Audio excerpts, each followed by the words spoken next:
We've all been sleeping on Crouching Tiger's Katsu. Now, I already know what you're thinking. Tog, why would I play Katsu over Zen? And to answer this, I'm just gonna show you why first, and then we'll get into the deck tech.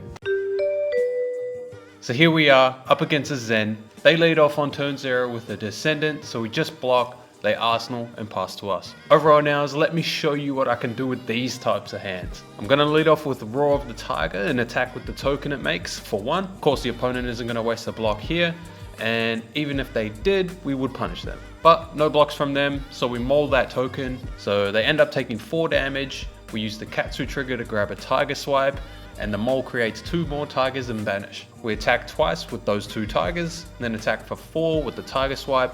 On hit, make 3 more. They greet it here, so they must have like an Art of War or something, but they don't block, so I'm going to punish them for that by cracking our Mask for Salt the Wound, attack with the Tiger tokens that we just made, and then we end the chain with Assault for 8, a casual 21 damage off of 3 cards, and our headpiece to start the game. Really good start.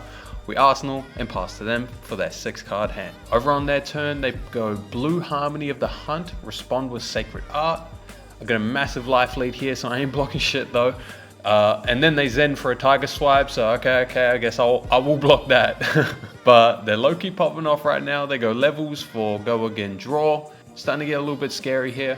But then they just send in 8 billion Tigers, and then the Tiger Swipe, which I cleanly block with a card and my boots. And then they put their last card into Arsenal and pass to us. So over on mine, just going to attack with the Flex Claws to start it off. They block it out with their head and the chest piece. All good. I'm going to break the chain here. Then I'm going to send in both of my Zephyr Needles. Then the Growl, which the opponent takes all of it. So we have them down to 12 and we're still on 30. But they have another 6 card hand. So we pass it to them. So over on Zen's turn, we draw into our Art of War. And our Tunic's about to tick next turn. So they better present 50 damage right now. I'm not blocking. Ancestral Harmony hitting a red 100 wins. Then they go Descendant into Bonds, banishing Tiger Swipe. They swing with their stick into the blue 100 wins, into the red 100 wins, then Tiger Token and Tiger Swipe to end it off, leaving me at 5, but I got to keep my whole hand, so they dead as hell. Over on mine, gonna do my favorite play with this deck, which is pop my boots and attack for 0. Of course they don't want to block, so I Art of War here, give it +1 and banish draw. We draw into a mole as well, so the token ends up hitting for 4. No Katsu trigger since the swipe here is the best card possible. Mole makes 2 more tigers and banish. Then I run out both of the red Untames, which the opponent now has to start blocking.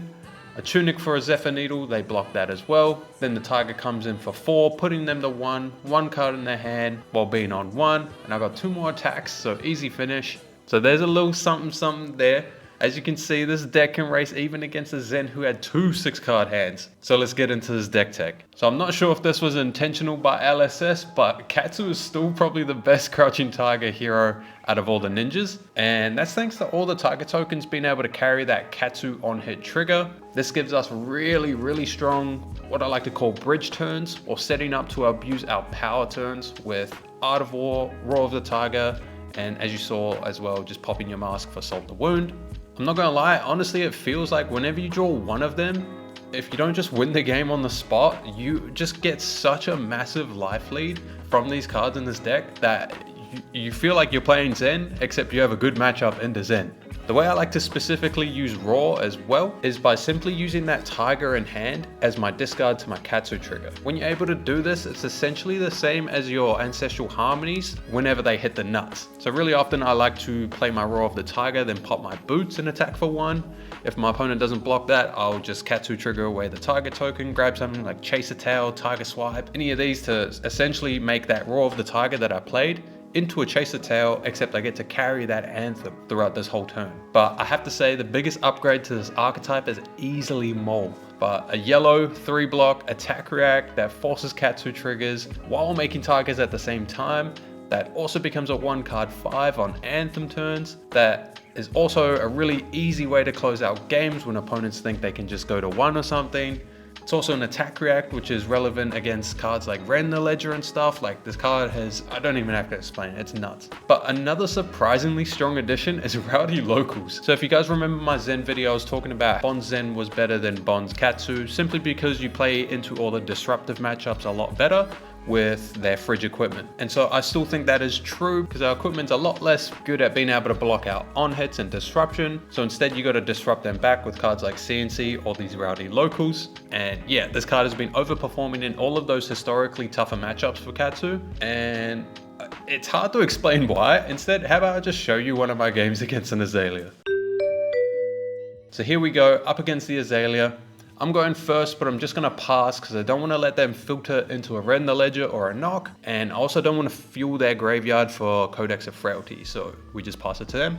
A little bit unlucky on our side. They just had the knock anyway. Yeah. This guy's hell cool. Knock for red in the ledger, reload, make it dominate, comes in for 8. We block 3 just to save some life. Then they pass it to us. But over on ours, already I get to show you the power of the rowdy locals in these aggressive decks.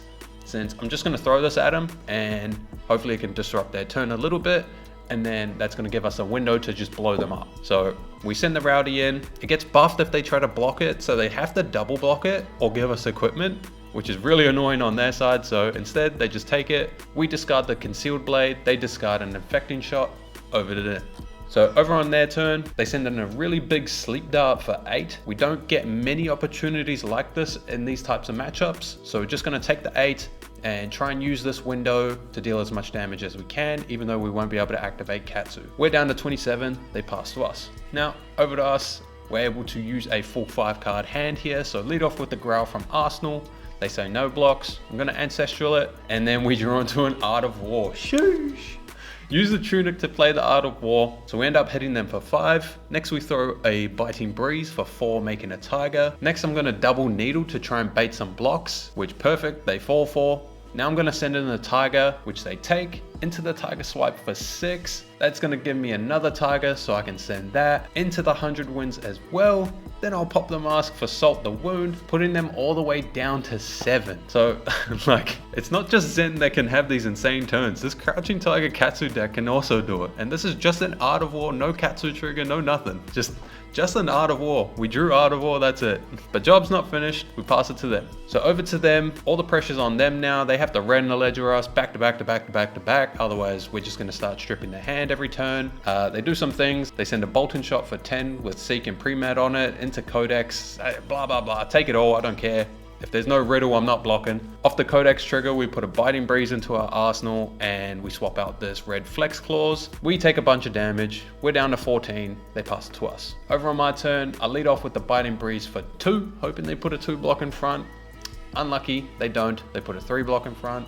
Next, I pop my Boots, swinging for 0, the best play ever. No blocks, I Ancestral it into another blue. Pretty unfortunate draw, but we can Katsu trigger here. Swap the blue Biting into a Tiger Swipe, which comes in for 5, which low-key locks them, since if they block out the trigger here, I'll send the Rowdy, which is just gonna ruin their turn again. But if they don't block it, I get to send more damage, forcing them to block out. And they see the writing on the wall, so they just scoop it up. And yeah, that's just how those matchups kind of play out. All it takes is one off turn from these disruptive opponents, and you're essentially just gonna one-shot them. So yeah. So like always, deck list down in the description. Go check that out for yourselves. Matchups and sideboarding's already done in there as well. But thank you for watching to the end, and that's it for the video. We out. Peace.